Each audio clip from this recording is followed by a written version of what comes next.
Iran Israel पर attack करेगा? Direct okay, direct. ये इसका मकसद है आपसे कि मैंने कहा था कोई ताकत नहीं ले। जिस वक्त अमेरिका जैसे पक्के दोस्त ने इजराइल का साथ छोड़ दिया है, ठीक उसी वक्त भारत ने इजराइल का साथ देने के लिए बड़ा कदम उठाया। सिचुएशन में यूनाइटेड नेशंस में रेजोल्यूशन लेके आया जाए। अगर इंडिया ये कहता है ना इजराइल ने कोई वॉर क्राइम नहीं किया, तो इसका मतलब यह है इजराइल को एक ऑक्सीजन मिल जाएगी और वो और ज्यादा मारेगा। वाला दूसरा इंडिया है।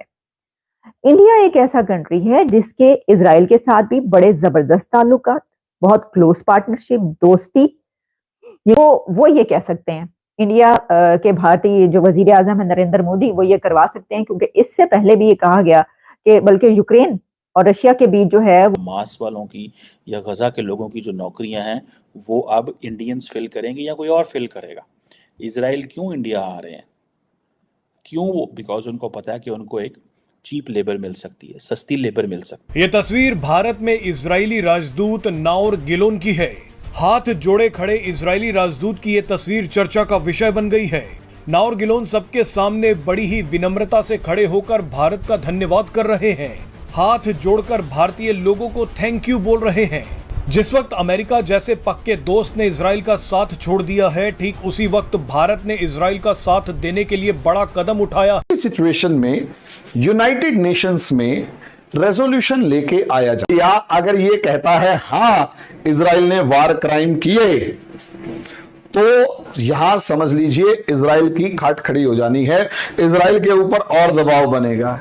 अगर इंडिया ये कहता है ना इजराइल ने कोई वॉर क्राइम नहीं किया, तो इसका मतलब यह है इजराइल को एक ऑक्सीजन मिल जाएगी और वो और ज्यादा मारेगा। और ये मामला वार क्राइम्स का आता है, इंडिया चुपचाप कहता है ना ना ना वार क्राइम्स के ऊपर नहीं। तो असली वाला दूसरा इंडिया है।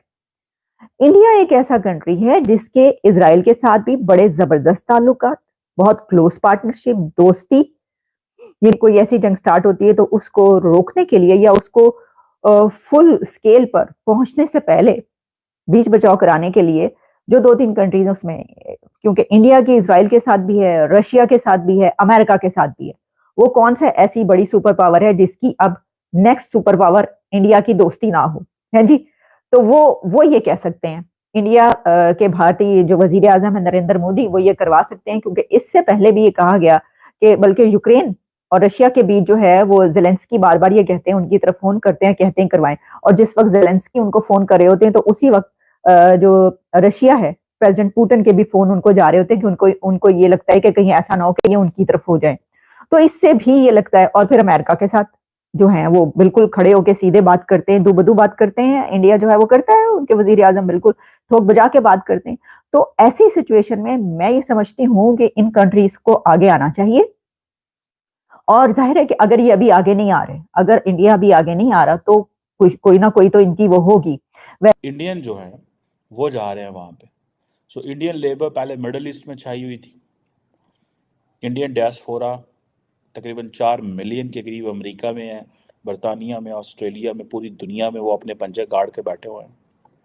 और ये जो पोजीशन अभी डेवलप हुई है कि एक तरफ इंडियंस को बुलाया जा रहा है, दुनिया में आए, काम करिए, उनके लिए कॉरिडोर खोले जा रहे हैं, और एक पाकिस्तान है जहाँ पे हमारे लोग जो हैं वो भाग रहे हैं। हमारे लोग मुल्क छोड़ना चाहते हैं और जो बाहर से आए हुए हैं वो भी मुल्क छोड़ना चाहते हैं। ये जो चीज़ है ये मैं समझता हूँ इस पर ज़रूर बात भी होनी चाहिए कि क्यों लोग जो हैं वो पाकिस्तान को छोड़ना चाहते हैं और हमने ऐसे क्या हालात पैदा कर दिए। क्या ये सिर्फ जहाद जहाद जहाद इस चीज़ ने पकड़ के ये पाकिस्तान की जिन्होंने कहते हैं ना जड़ें चबा गए। सोचें ये तमाम सूरत हाल देखकर अगर हम ये सोचें कि ये कैसे रोका जा सकता है, तो देखिए एक तो जाहिर है कि अमेरिका जो है इसके अंदर अपनी करके, वैसे तो अमेरिका बार बार कह रहा है, इस वक्त जो है वो उसकी भी नहीं सुनी जा रही, क्योंकि इजराइल को अमेरिका ने कई मर्तबा वार्न किया। इससे पहले ऐसा नहीं होता रहा कि इजराइल को अमेरिका जो है इस तरीके से कहे, लेकिन उसने कई बार कहा है कि ये ना करो, बस बहुत हो गया। अब दुनिया का जो है बैकलैश आ रहा है, हमारे ऊपर भी आ रहा है, क्योंकि इजराइल की वजह से अमेरिका को भी बहुत ज्यादा जो है वो बुरा भला इसलिए कहा जाता है कि आप जो है वो उसके पीछे सपोर्ट कर रहे हैं। तो अमेरिका ने कहा कि भाई बहुत हो रहा है, पूरे मुल्क में जहां पर भी कुछ होता है तो वहां पे स्टार्ट हो जाता है प्रोटेस्ट, तो इसके लिए अब तुम्हें रुक जाना चाहिए। तो लेकिन क्योंकि इजराइल जो है वो उसकी जाहिर है अपनी उसकी एक खुद मुख्तारी, उसकी भी सॉवरेनिटी का मामला है। पाकिस्तान ने जिस तरह कहा कि हमारी सॉवरेनिटी का मामला है, वैसे तो जो हालात है वो तो आप देख ही रहे हैं किस तरह है, कहाँ पर क्या है खुद मुख्तारी, लेकिन जो इजराइल है वो पीछे हटने का नाम नहीं ले। कि अगर prime minister Modi third time prime minister बनने जा रहे हैं तो उसमें बड़ा हिस्सा जो है वो डॉक्टर जयशंकर का है। He is being considered as a Modi's messenger to the world. Foreign policy magazine ने भी ये हेडिंग दी है। There are two people who are creating a narrative domestically. Prime Minister Modi, none other than him. There is no one else who is creating a narrative within India. ना राजनाथ सिंह साहब कर सकते हैं, ना अमित शाह कर सकते हैं, ना कोई और एक्सटर्नली सिर्फ डॉक्टर जयशंकर या कभी कभी पूरी साहब जो हैं वो ऑयल के हवाले से जो स्टेटमेंट्स देते थे वो भी रशिया पे, लेकिन वो बड़ा स्पेसिफिक और बड़े थोड़े मैंडेट में देते थे, लेकिन वो भी एक लार्जली जो इंडियन गवर्नमेंट की पॉलिसी होती थी उसके अंदर प्ले करते थे। And I think doctor Jaishankar जो है वो भारत की जो कहानी है वो दुनिया को सुनाते रहे हैं और इंडिया की कहानी भी सुनाते रहे हैं, एंड अपना मोदी साहब की कहानी भी सुनाते रहे हैं। यूनाइटेड नेशन में भारत ने गजब की डिप्लोमेसी दिखाई है। एक तरफ जहां भारत ने फलस्तीन का साथ दिया तो वही इजराइल से भी अपनी दोस्ती निभाई है। दरअसल United nation human rights council में 2 प्रस्ताव पारित किए गए थे, जिसमें से एक गाजा पट्टी में इजरायली सेना की कार्रवाई इमीडिएट रोका जाए, वहां की घेराबंदी का खत्म किए जाने और इजराइल को हथियार की सप्लाई रोके जाने से संबंधित प्रस्ताव पारित हो गया, लेकिन भारत उससे दूर रहा।